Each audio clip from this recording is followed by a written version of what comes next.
இங்கே மீனா ஸ்ருதிகிட்டையும் ரோஹிணிகிட்டே சொல்கிறாங்க, அத்தைக்கிட்ட போய் நம்ம பேசி பார்ப்போம், அப்போவாதே இனிமேல் ரெண்டு பேரும் பேசுகிறாங்களான்னு பார்க்கலாம் அப்படின்னு சொல்லி கூட்டிகிட்டு போகிறாங்க. கூட்டிகிட்டு வந்து எங்கள் விஜய்கிட்ட பேச வைக்கிறாங்க. ஆனால் விஜயா அதை எதையுமே புரிஞ்சுக்காம இது எல்லாத்துக்கும் நீ தான் காரணம்னு சொல்லி எங்கள் மீனா கிட்ட ரொம்பவே சத்தமாக போடுறாங்க. இது பொறுத்துக்க முடியாத ஸ்ருதி உடனே தன்னுடைய ஆண்டியை திட்டுறாங்க. எல்லாத்தப்பையும் பண்ணது நீங்கள் தானே ஆண்டி, அதுக்காக ஒரு சாரி கூட கேட்க மாட்டீங்க, இப்போ மீனா மேலே வந்து இப்படி பேச ஆரம்பிக்கிறீங்களேன்னு சொல்லி கேள்வி கேட்குறாங்க. எங்கள் ஸ்ருதி கேட்குற ஒவ்வொரு கேள்விக்குமே பதில் இல்லை, ஏன்னா தப்பு எல்லாமே அவங்க மேலே இருக்கிறதுனால இங்கே ஸ்ருதி கேட்குற எல்லா கேள்விக்கும் அப்படியே மீனா மேலே தான் கோவப்படுறாங்க. உடனே எங்கள் ஸ்ருதி சொல்கிறாங்க, நீங்கள் சாரி கேட்டால் மட்டும்தான் ஆண்டி இந்த பிரச்சனைக்கு ஒரு தீர்வு கிடைக்கும், அப்படி இல்லைன்னா எதுவுமே இல்லை, நீங்கள் வாங்க மீனா, நம்ம சொல்ல வேண்டியதாக சொல்லியாச்சு, இதுக்கப்புறம் அவங்க பொறுப்பு அப்படின்னு சொல்லிட்டு இங்கே மீனாவை கையோட கூட்டிகிட்டு போயிடுறாங்க. இங்கே பார்த்து இல்லை எப்படியெல்லாம் பேசுகிறான்னு இந்த மீனா தூண்டி விட்டு தான் இந்த ஸ்ருதி இப்படி நடந்துக்கிறான்னு சொல்ல எங்கள் ரோஹிணி சொல்கிறாங்க, நீங்கள் வேணா அங்கள்கிட்ட ஒரு தடவை பேசி பாருங்கன்னு சொல்ல அவர் தான் நான் போய் பேசினா பேசக்கூட மாட்டாரே. சரி, நான் பார்வதி வீடு வரைக்கும் போயிட்டு வரேன் அப்படின்னு சொல்லிட்டு எங்கள் பார்வதி வீட்டுக்கு கிளம்பி போகிறாங்க. அங்கே போனால் அங்கே ரொம்பவே டென்ஷனாக இருந்துகிட்ருக்காங்க. எதுக்கு விஜயா, ஏன் இப்படி கோவமாக இருக்குன்னு சொல்லி கேட்க, வீட்டில் நடக்கிற பிரச்சனைகளை நினச்சா கோவம் மட்டும்தான் வருது அப்படின்னு சொல்கிறாங்க. நீ இன்னமும் அண்ணன்கிட்ட பேசலையான்னு சொல்ல, அவர்கிட்ட நான் போய் பேசினா கூட என்கிட்ட பேச மாட்டாரு, ஏன் என் கையில் ஒரு பச்சை தண்ணி கூட வாங்கி குடிக்க மாட்டாரு பார்வதி அப்படின்னு சொல்கிறாங்க. அந்தளவுக்கு ஆயிடுச்சான்னு சொல்லி எங்கள் பார்வதி கேட்க, எல்லாமே இந்த மீனாவால் தானே சொல்கிறாங்க எங்கள் விஜயாவும். என்னப்பா விஜயா, நீயே இப்படி சொல்கிற, நீ தானே மீனாவோட நகையை கொண்டு போய் விற்றுட்டு வந்தது அப்படின்னு சொல்ல, நான் எங்கே விற்றுன்னு சொல்கிறாங்க, நீயும் மனோஜும் தானே இது குழந்தையா இருந்தீங்க, அப்படி இருக்கப்போ இங்கே நீ மீனா மேலே தப்பு சொல்கிறதுல என்ன நியாயம் இருக்குன்னு கேட்குறாங்க. இதை கேட்ட எங்கள் விஜயாவும், நீயும் அந்த ஸ்ருதி மாதிரியே பேசாத அப்படின்னு சொல்ல, ஸ்ருதியா என்ன சொன்னா அப்படின்னு கேட்குறாங்க. அதுக்கு இங்கே வந்துட்டு பார்வதி கிட்ட சொல்கிறாங்க, விஜயா அதுவா, இந்த பிரச்சனை ஆரம்பித்ததுலேருந்தே இந்த ஸ்ருதியோட வாயு ஓய்வே மாட்டுது, என்னையவே குறை சொல்லிட்டு இருக்கு, ஓரளவு இந்த பிரச்சனை முடிகிற மாதிரி வந்தாலும் திரும்ப ஆரம்பித்து வைக்கிறதே இந்த பணக்கார பைத்தியம்தான் அப்படின்னு சொல்கிறாங்க. என்ன நீ இப்படியெல்லாம் பேசுகிற அப்படின்னு இங்கே பார்வதி கேட்க, வேறு எப்படி பேச சொல்கிற பார்வதி, என்னைய பணக்கார வீட்டு மருமக அப்படின்னு நினச்சி சந்தோஷப்பட்டுக்கிட்டு இருந்தா இதோட வாய் ஓயவே மாட்டுது, அதோட பணக்கார திமிரை என்கிட்டே காட்டுது அப்படின்னு சொல்கிறாங்க. அதுக்கு தான் மீனா மாதிரி அமைதியான ஒரு பொண்ணை, நல்ல குணமுள்ள பொண்ணாக உன் பையனுக்கு கல்யாணம் பண்ணி வச்சுருந்துருக்கலாம், இந்நேரம் மீனாவோட தங்கச்சி சீதாவே கல்யாணம் பண்ணியிருந்தா உனக்கு இந்த நிலைமை வந்திருக்குமா அப்படின்னு கேட்குறாங்க. அதுக்கு இதுவே பரவாயில்ல அப்படின்னு எங்கள் விஜயாவும் சொல்கிறாங்க. நீ திருந்தவே மாட்ட விஜயான்னு நினச்சிக்கிட்டு இங்கே விஜயா கிட்ட பார்வதி சொல்கிறாங்க, சரி இங்கே மீனா சொல்கிற மாதிரி நீ ஒரு தடவை போய் அண்ணன்கிட்ட மன்னிப்பு கேட்டு தான் பாருன்னு சொல்ல, அது ஒரு நாளும் நடக்கவே நடக்காது அப்படின்னு சொல்கிறாங்க. அண்ணன்கிட்ட கூட உன்னால் மன்னிப்பு கேட்க முடியாதான்னு பார்வதி கேட்க, அவர்கிட்ட மன்னிப்பு கேட்க மாட்டேன்னு நான் இப்போ சொன்னேன், அவர் தான் என்னுடைய மன்னிப்பை ஏற்றுக்க மாட்டார், அந்த மன்னிப்பை எங்கள் மீனா கிட்டையும் மீனாவோட குடும்பத்துக்கிட்ட இல்லை சொல்கிறாரு அப்படிங்கிறாங்க. இதை கேட்ட எங்கள் பார்வதியும் வந்துட்டு, அது சரிதான், நீ பண்ண தப்புக்கு மன்னிப்பு கூட கேட்க மாட்டேன்னு சொல்கிற, அந்த கோவம் அண்ணனுக்கு இருக்கத்தானே செய்யும், போக போக அதுவே குறைஞ்சிரும், அது வரைக்கும் நீ அந்த வீட்டில் யார்கிட்டையும் எதை பற்றியும் பேசாமல் கொஞ்சம் அமைதியாக இருந்தாலே போதும், முக்கியமாக மீனா கிட்ட இந்த பிரச்சனையை பற்றி பேசாத அப்படின்னு சொல்கிறாங்க. நீ என்ன, நீயும் இந்த பணக்கார பைத்தியம் மாதிரியே பேசிகிட்டு இருக்க என்கிட்ட அப்படின்னு சொல்கிறாங்க எங்கள் விஜயா. இதை கேட்ட எங்கள் பார்வதியும், யார் என்ன சொன்னாலும் அதுதானே உண்மை, அதுபடி நடந்துக்கிட்டால் மட்டும்தான் அண்ணன் உங்ககிட்ட பேசுவார் அப்படின்னு சொல்கிறாங்க. இதை கேட்ட எங்கள் விஜயாவும் எதுவுமே பேசாமல் அமைதியாக இருக்க, முதல்ல அந்த பணக்கார பைத்தியத்துக்கு ஏதாவது ஒரு முடிவு கட்டணும் அப்படின்னு சொல்கிறாங்க. இதை கேட்ட எங்கள் பார்வதியும், அப்படி என்ன செய்யலான்னு இருக்க அப்படின்னு கேட்க, அதுக்கு விஜயாவும், அவளையெல்லாம் வைக்க வேண்டிய இடத்துல வச்சாதான் எனக்கு கொடுக்க வேண்டிய மரியாதையை அவள் கொடுப்பான், இல்லைனா உண்மையை பேசுகிறேன் நியாயத்தை பேசுகிறேன் அப்படின்னு சொல்லிட்டு என்னை கூட மதிக்காமல் அவள் விருப்பத்துக்கு முடிவெடுத்துக்கிட்டு இருக்கான், இப்படிப்பட்ட பொண்ணை எல்லாம் என்ன பண்ணணும்னு நான் முடிவு பண்ணிக்கிறேன்னு சொல்கிறாங்க. ஏன் என் வீட்டுக்கு இந்த பணக்கார மருமகன்னு சொல்லி ரோஹிணியும் தான் வந்தா, இப்போ வரைக்கும் எனக்கு அடங்கி தானே போயிட்டுருக்கான், இந்த மீனா என்ன தான் ஏழை குடும்பத்துலேருந்து வந்திருந்தாலும் என்ன தான் நான் அவளை பேசினாலும் கூடமே அவளும் வந்து எனக்கு அடங்கி தான் போயிட்டுருக்கான், ஆனால் இவங்க ரெண்டு பேரையும் விட மோசமான ஆளுன்னு பார்த்தா அந்த ஸ்ருதி தான் நான் சொல்கிற பேச்சை கேட்குறதும் கிடையாது, அதுக்கேற்றது மாதிரி நடந்துக்கிறதும் கிடையாது, நான் என்ன சொன்னாலும் அதுக்கு எதிராக பேசி என்னை இன்னமும் கோவப்பட வச்சுட்டே இருக்கா, அவளையெல்லாம் வைக்க வேண்டிய இடத்துல வச்சு தான் ஆகணும் பார்வதின்னு சொல்ல, நீ ஏதாவது அந்த பொண்ணுகிட்ட செய்ய போய் அது மூலமாக வீட்டில் வேற ஒரு பிரச்சனை வந்துட போகிறது விஜயா, கொஞ்சம் அமைதியாயிருன்னு சொல்கிறாங்க எங்கள் பார்வதியும். அதெல்லாம் நான் பார்த்துக்கிறேன் பார்வதி அப்படின்னு சொல்லிட்டு, சரி நான் கிளம்புறேன் அப்படின்னு சொல்லிட்டு கிளம்புறாங்க. சரி பார்த்து போன்னு எங்கள் பார்வதியும் வழி அனுப்பி வைக்க வீட்டுக்கும் வராங்க. அதுக்கு இடையில இங்கே ஈவினிங் வேலையெல்லாம் முடிச்சுட்டு எல்லாருமே வீட்டுக்கும் வந்துடுறாங்க. என்ன ஆண்டி காலையில் போன நீங்கள் இப்போ தான் வரீங்கன்னு சொல்லி இங்கே ரோஹிணி கேட்க, அங்கே பார்வதி வீட்டிலே இருந்துட்டேன், இங்கே இருந்து என்ன பண்ண போகிறேன், அதான் இவர் என் கூட பேசக்கூட மாட்டாரு, யார்கிட்ட பேசிக்கிட்டு இருக்குது, அதுவும் இந்த மீனா கிட்டேலாம் எனக்கு பேசுகிறதுக்கு கூட விருப்பமே இல்லை, அதான் பார்வதி வீட்டுக்கு கிளம்பி போயிட்டேன்னு சொல்ல, எத்தனை நாள் ஆண்டி இப்படியே இருக்க முடியும் அப்படின்னு சொல்கிறாங்க. பார்த்துக்கலாம், இந்த பிரச்சனை ஒரு முடிவுக்கு வர வரையும் என்ன பண்ணுறதுன்னு தெரியலைன்னு எங்கள் விஜய் வந்துட்டு இருக்காங்க. அப்போ தான் எங்கள் ஸ்ருதியும் வராங்க. ஸ்ருதி வந்துட்டு எங்கள் ஆண்டி கிட்ட ஒரு வார்த்தை வார்த்தை கூட பேசலை. அதே போல் விஜயாவும் எங்கள் ஸ்ருதியை பார்த்துட்டே இருக்காங்க. என்ன ஆண்டி என்னாச்சுன்னு சொல்லி கேட்க, அதெல்லாம் ஒன்றும் இல்லை அப்படின்ற மாதிரி இருந்துட்டு இருக்காங்க.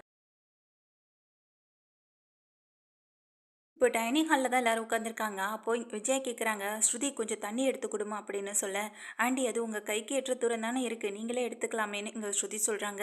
நான் கேட்டால் அது எடுத்து கொடுமா, எதுக்குமா எதிர்த்து எதிர்த்து பேசிக்கிட்டு இருக்கேன்னு சொல்ல, என்ன ஆண்டி என்ன ஒரு மாதிரி பேசிக்கிறீங்க அப்படின்னு சொல்கிறாங்க. அதெல்லாம் ஒன்றும் இல்லைம்மா, தண்ணி தானே எடுத்து கேட்டேன் அப்படின்னு சொல்ல, இங்கே உடனே சரின்னு சொல்லிட்டு ஸ்ருதியும் தண்ணி எடுத்து கொண்டு வந்து கொடுக்குறாங்க. இதே போல் இனிமேல் கொஞ்சம் கொஞ்சமாக உன்னை அடக்கி வைக்கணும், உன்னை வைக்க வேண்டிய இடத்துல வச்சா மட்டும்தான் நீயும் எனக்கு கொடுக்க வேண்டிய மரியாதையை கொடுப்பேன் அப்படின்னு நினச்சிட்டு இங்கே விஜயா வந்துட்டு இங்கே ஸ்ருதியை அடக்கிறதுலேயே கவனமாக இருந்துட்டு இருக்காங்க. இதையெல்லாம் பார்த்த ரோஹிணிக்கு ஒரு பக்கம் குழுகுலுன்னு இருக்குது. ஏன்னா இங்கே ஸ்ருதியையும் மீனா போல் நடத்த ஆரம்பிச்சிட்டாங்கன்னா அப்புறம் ஆண்டிக்கு செல்ல பொண்ணு செல்ல மருமகனை பார்த்தா நம்ம மட்டும்தானே இருப்போம்னு நினச்சி இங்கே வந்து அந்த நினப்பில் இங்கே ரோஹிணி ரொம்ப சந்தோஷமாக இருக்காங்க.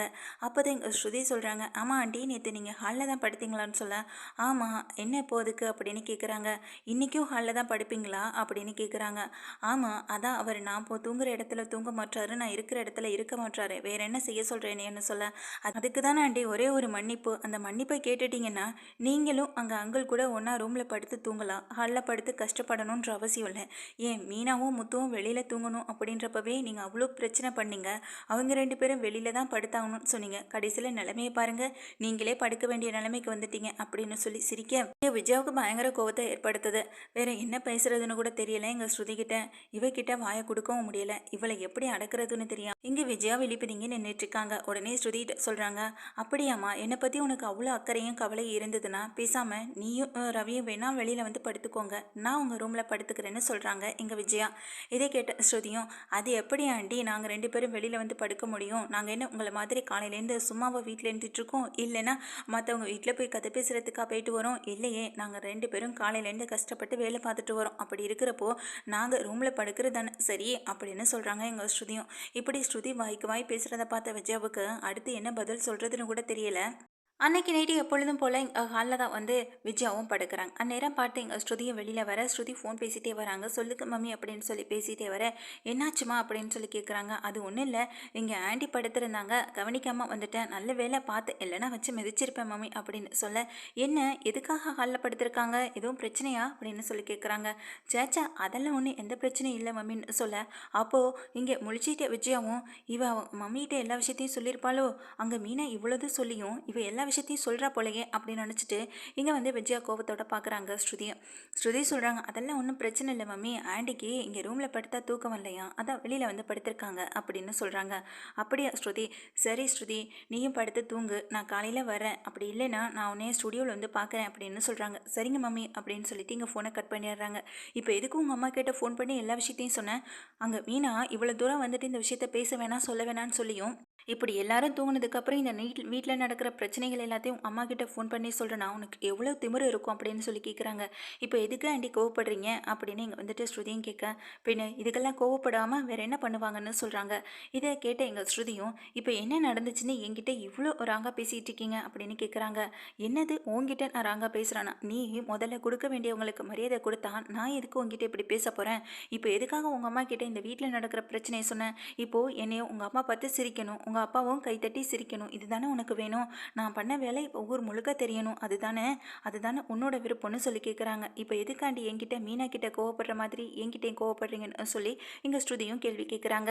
அதுக்கு இங்கே விஜயாவும் தன்னை அறியாமல் ரொம்ப கோவத்தில் இந்த விஷயத்தெல்லாம் அவங்க அம்மா கிட்ட சொல்லிட்டாலே அவங்க பார்க்கும்போது நம்மளை எப்படி பார்ப்பாங்க, எப்படி அவங்க கிட்ட பேசுவாங்க, ஏற்கனவே திமிரோடு நடந்துக்கிறவங்க இப்போ சொல்ல வேண்டாம் சலங்கையும் கூடவே கட்டி விட்டுட்டாங்க அப்படின்னு நினச்சிட்டு இங்கே விஜயா வந்துட்டு அந்த கோவத்தோட இங்கே வந்துட்டு பார்க்குறாங்க. உன்னை எல்லாம் வைக்க வேண்டிய இடத்துல வச்சுருந்தா இந்நேரம் நீ என்கிட்ட இப்படியெல்லாம் நடந்திருப்பியா, இந்த மீனா மாதிரி நீயும் என்கிட்ட கொஞ்சம் அமைதியாக பொறுமையாக பேசுகிற அளவுக்கு இருந்திருப்ப, இப்போ பாரு என் தலையில் ஏறி உட்காந்துட்டு ஆடுறேன்னு சொல்ல, இப்போ எதுக்காக ஆண்டி என்கிட்ட இப்படி பேசுகிறீங்க, அப்படி நான் என்ன பண்ணிட்டேன் உங்ககிட்ட அப்படின்னு சொல்லி கேட்குறாங்க. இங்கே பாரு ஸ்ருதி, இந்த வீட்டுக்குன்னு ஒரு இந்த வீட்டுக்குன்னு ஒரு ரூல்ஸ் இருக்குது, நம்ம வீட்டில் நம்ம குடும்பத்தில் நடக்கிற விஷயத்த வெளியில் போய் யார்கிட்டையும் சொல்லக்கூடாது, அதையும் மீறி நீ உங்கள் அம்மா அப்பாவுக்கு ஃபோன் பண்ணி விஷயத்த சொல்கிற அப்படின்னு சொல்லி இப்படி பார்த்தா நீங்களும் தான் பார்வதி ஆண்டி வீட்டில் காலையிலேருந்து இங்க நடக்கிற விஷயங்கள் எல்லாத்தையும் ஒன்று விடாமல் சொல்லிட்டு வரீங்க. அதை நான் எதுவும் உங்ககிட்ட கேட்டேனா அப்படின்னு கேட்குறாங்க. இதை கேட்ட உடனே விஜய் அப்படியே முறைச்சு போய் பார்த்துட்டே இருக்காங்க. உடனே ஸ்ருதி சொல்கிறாங்க, என்னை மீனா மாதிரி நினச்சிக்காதீங்க ஆண்டி. அப்படின்னா தப்பு, சரினா சரி, அவ்வளவுதான். அதையும் மீறி என்கிட்ட நான் தப்பு பண்ணாதப்போ கேள்வி கேட்டுக்கிட்டு இருந்தீங்கன்னா அப்புறம் நடக்கிறதே வேறன்னு சொல்லி இங்கே வந்துட்டு ஸ்ருதியும் கத்த, இப்போ எதுக்கு சத்தம் போடுறேன், எதுக்கு குரலை வசதி பேசுகிறேன்னு எங்கள் விஜயாவும் கேட்குறாங்க. அதுக்கு இடையில என்ன பிரச்சனைன்னு சொல்லிட்டு இங்கே எல்லாருமே ஹாலுக்கு வரேன். எங்கள் ஸ்ருதியும் அவங்க விஜயாவும் சத்தம் போட்டுட்டு இருக்கதை பார்த்துட்டு எங்கள் ரவிக்கு, என்னாச்சு ஸ்ருதி, என்னாச்சு அப்படின்னு சொல்லிட்டு ஓடி வராங்க. உங்கள் அம்மா பேசுறது கொஞ்சம் கூட சரியில்லை ரவி, எதுக்காக இப்படி என்கிட்ட நடந்துக்கிறாங்கன்னு சொல்ல, என்னாச்சுன்னு சொல்லு முதல்லன்னு சொல்லி கேட்குறாங்க. நடந்த விஷயத்த சொல்ல இங்கே உடனே விஜயா சொல்கிறாங்க, அதெல்லாம் ஒன்றும் இல்லைடா, எல்லாரும் தூங்கினதுக்கப்புறம் உங்கள் அம்மா கிட்ட ஃபோன் போட்டு நடந்த விஷயங்கள் எல்லாத்தையுமே சொல்லிட்டு இருக்கான் அப்படின்னு சொல்கிறாங்க எங்கள் விஜயா. அதுக்கு எங்கள் மீனா சொல்கிறாங்க, நான் தான் எங்கள் ஸ்ருதி கிட்ட சொல்லிட்டேனே, அப்படி இருக்கப்போ ஸ்ருதி வந்து அந்த பேச்சை மீதறி அந்த மாதிரி செய்கிற ஆளு கிடையாது அப்படின்னு சொல்கிறாங்க.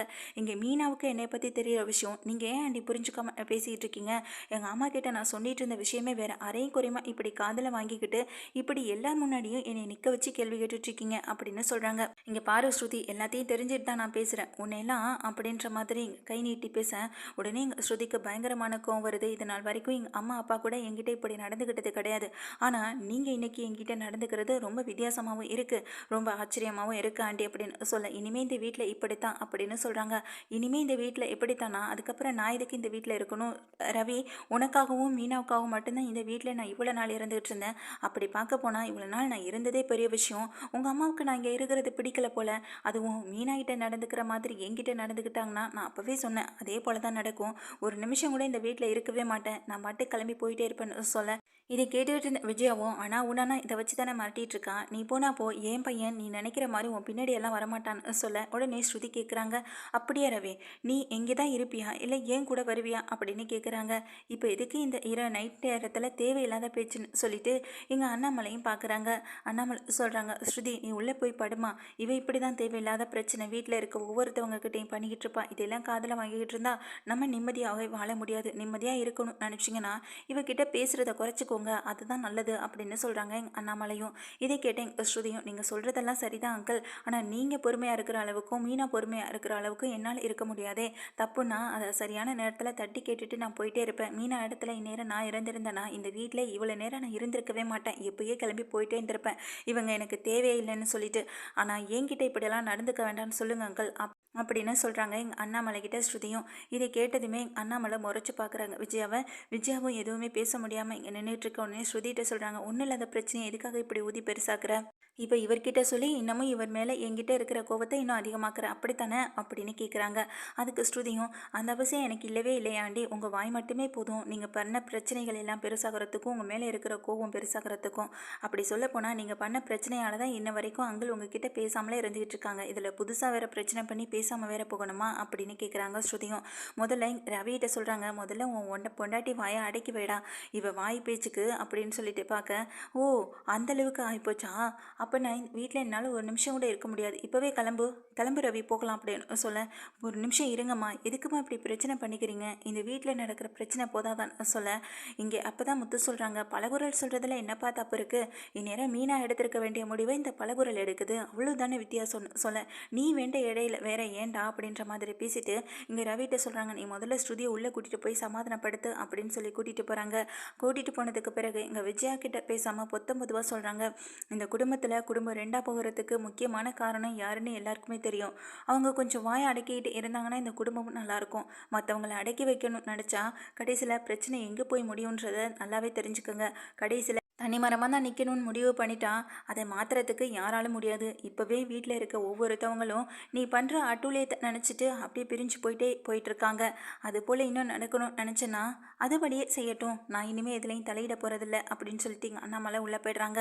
அப்போது உடனே முத்து வந்து சொல்கிறாங்க, அப்பா அவங்களால எவ்வளோ கஷ்டப்பட்டு போயிருக்காங்க அப்படின்னு சொல்லிட்டு இங்கே வந்து மீனாவையும் கூட்டிகிட்டு போக, அப்போ தான் எங்கள் ஸ்ருதி வந்து வெளியில் ஓடி வராங்க. ஓடி வந்துட்டு எங்கள் திரும்ப வாண்டிட்டு சொல்கிறாங்க, இங்கே பாருங்கள் ஆண்டி, இன்னொரு தடவை என்கிட்ட இந்த மாதிரி நீங்கள் பேசுனீங்க அப்படின்னா கண்டிப்பாக சொல்கிறேன், ரவியை கூட்டிகிட்டு நான் தனியாக எங்கேயாவது போயிடுவேன்.